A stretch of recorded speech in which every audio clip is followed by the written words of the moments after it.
Hi everyone. ఈరోజైతే మా ఊర్లో పోలేరమ్మకి చద్ది పోస్తున్నారు. అందుకే పొద్దున్నే లేసి చకచక మా పనులన్నీ చేసేసుకుంటూ ఉన్నాము. ఈ లోపల నేహ పాప కూడా లేచేసింది. కానీ మమ్మీని డిస్టర్బ్ చేయకూడదు అని తన పాటికి తనే అయితే ఆడుకుంటూ ఉందన్నమాట. ఈ లోపల నేను వెజిటేబుల్స్ కట్ చేస్తుంటే మా మమ్మీ వచ్చి నేను కట్ చేసుకుంటాను కానీ నువ్వు వెళ్ళి స్నానం చేసి అయితే రమ్మందనమాట.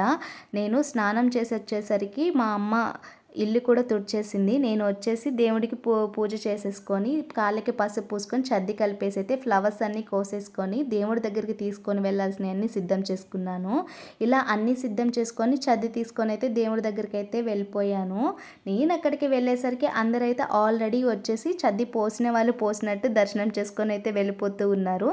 నేను కూడా వెళ్ళేసి చద్ది పోసేసి దేవుడి దగ్గర దండం పెట్టుకొని అయితే వచ్చేసాను అనమాట. మీరు కూడా మా అమ్మవారిని ఒకసారి చూసి దండం పెట్టేసుకోండి. మా ఊర్లో అయితే ఎవ్రీ ఇయర్ ఆఫ్టర్ సంక్రాంతి అయితే చద్దిపోసి అయితే పోలేరమ్మ పొంగల్ అయితే పెట్టుకుంటాము. మీరు ఎప్పుడు పెట్టుకుంటారో ఒకసారి కమెంట్ చేయండి. Thank you for watching my video.